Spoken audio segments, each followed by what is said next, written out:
Hello everyone, this is Grandmaster Damian Lemos here for iChess.net, and we continue with this beginners series. Today we'll talk about strategy and I'll give you tips to have a better strategy during your chess career. And let me tell you that strategy itself is one of the most complicated things in chess. We can compare it with tactics. And when we talk about tactics, we talk about visible things like we sacrifice, we get material. It is like executing an operation. On the other hand, when we talk about strategy, plans are involved, middle game ideas. Let me put it this way. Former world champion Anatoly Karpov said, tactics is knowing what to do when there is something to do, whereas strategy is knowing what to do when there's nothing to do. So that quote says it all. So what I'll do is I'll play a couple of moves and we'll point out some strategy tips. And basically, strategy involves all the videos we are doing in this series. I mean, in order to have a good strategy, you need to play a good opening, a good middle game, and also a good end game. If you have a good strategy, then you'll have nice tactics as well. Remember what former world champion Bobby Fischer said, tactics flow from a superior position, and this is very true. So okay, e4, I mean I can also play d4. I'm just I'll play e4 this time. Let's say black plays with e5. If you want to know the basic openings or the most famous openings, you can look for that video on this channel. You'll find it. Knight to f3. We attack the pawn on e5. We know the king's gambit is also a possibility, but knight f3 is the most principled move by white. Knight c6.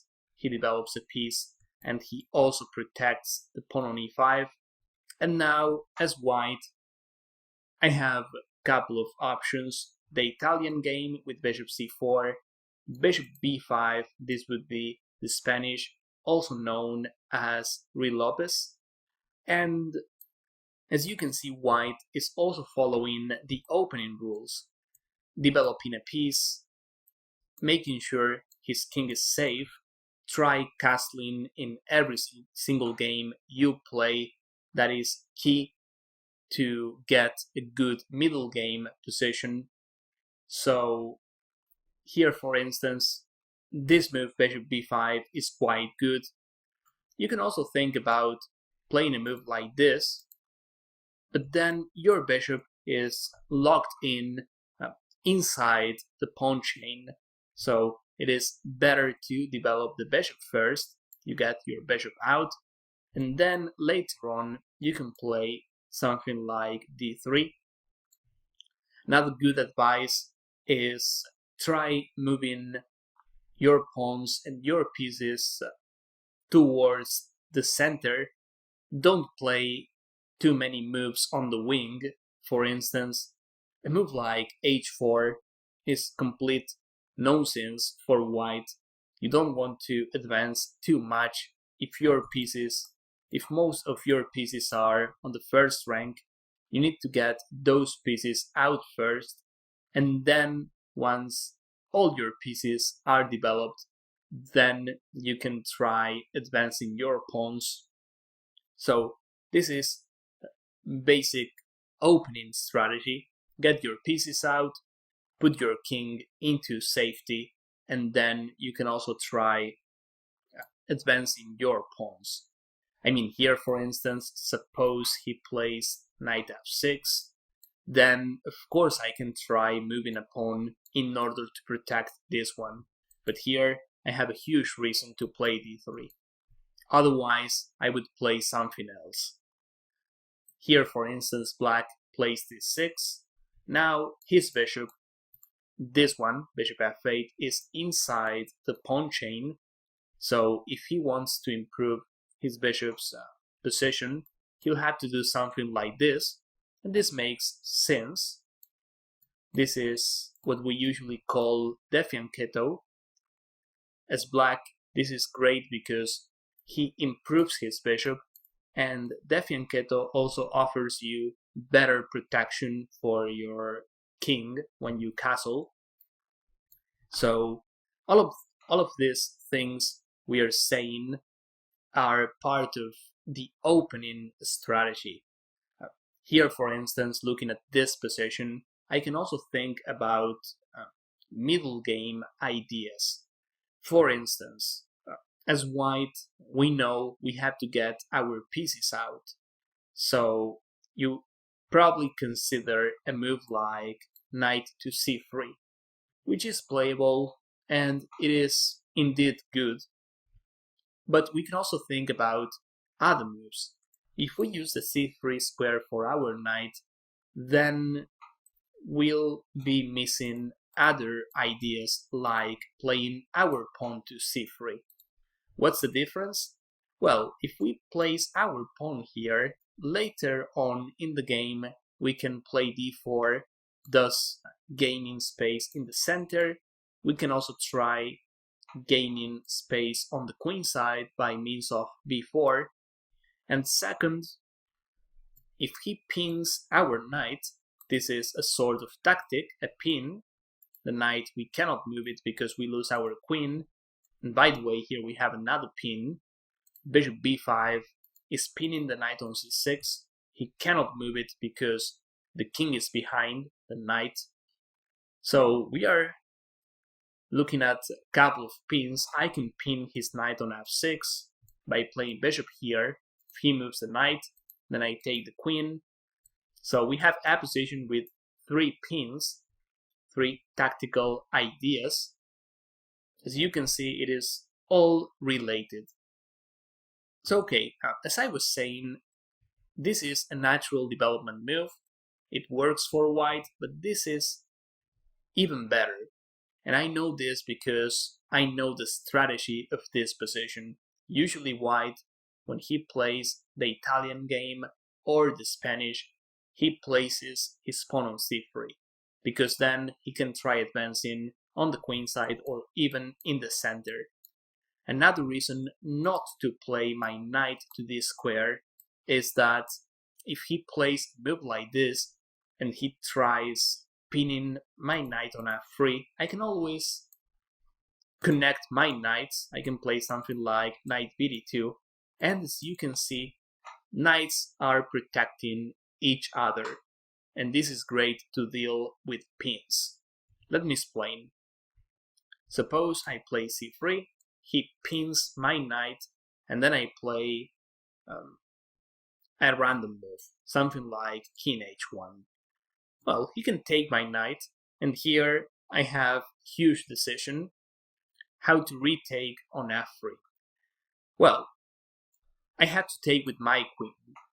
This is the healthy way of retaking.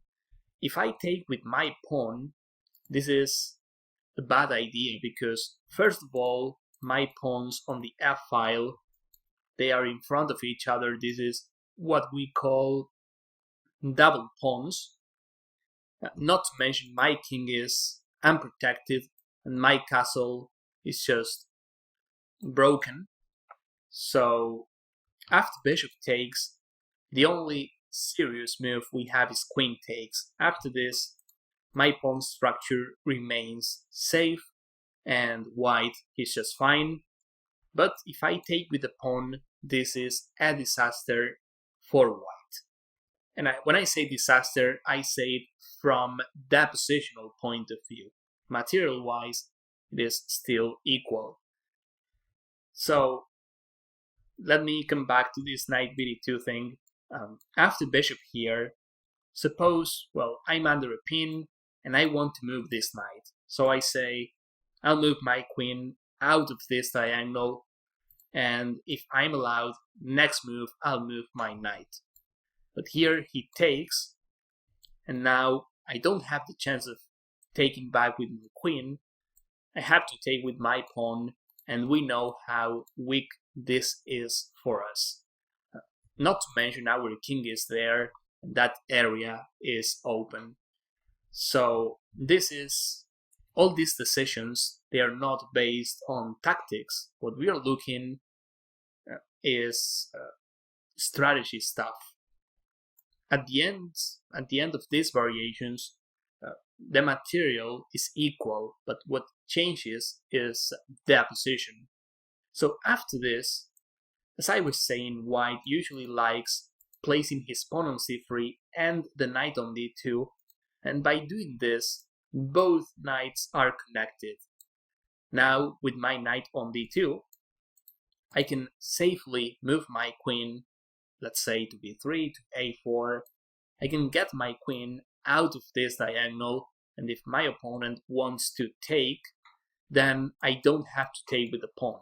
We know this is weak, and since we have the knight on d2, I can simply play knight takes f3, and my entire pawn structure remains solid. And here I see another strategy concept, which is white has the bishop pair. As you can see, I talk about the bishop pair because I have two bishops, but black, he's got only one. I mean, in this position, there's no point in saying white has the bishop pair. In fact, he has a pair of bishops, but so does black. If he offers a bishop for a knight, then I can state I have the bishop pair because black doesn't. What black has here is the knight pair, because I have only a knight and he's got two. So there are some rules regarding bishop pairs and knight pairs, and this is worth remembering. This is a nice tip. Bishop pair, having the bishop pair is nice when that position is open. On the other hand, having the knight pair is better if that position is closed.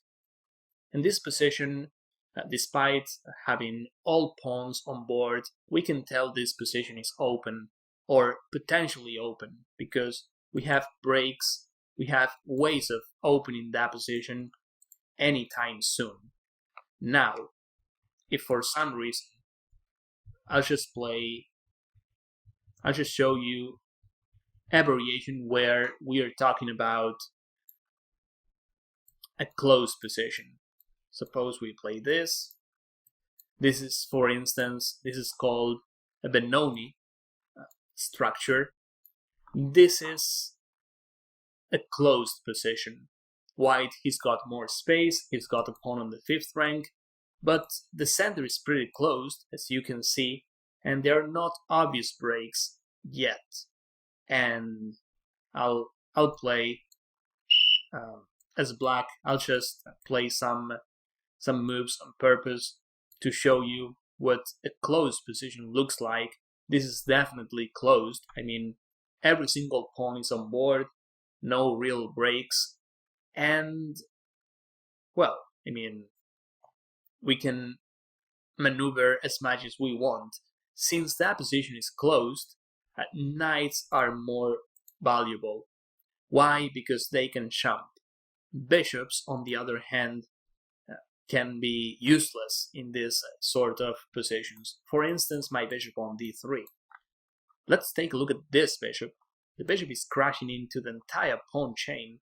It's like I don't have good diagonals. The same would go for bishop e7. Bishop e7, well, he's got some diagonals here, but other than that, it is pretty useless. And talking about good and bad bishops, we can tell black's best bishop is bishop c8, definitely his best bishop, and our best bishop as white should be bishop c1, but even this bishop here doesn't have too many squares. So As you can see, chess strategy involves a lot of things. Even if you know a lot, you can still learn more, and it's a process that takes forever. I mean, you'll never stop learning, and if you get better at strategy, you'll get better positions to have great tactics as well. This is, of course, an introduction. You have the article, and the more you study, the better you'll get. Hopefully, you like this video. Hopefully, this is useful for you. And that's all for this. And of course, I want to see you guys in my next videos as well. Thank you.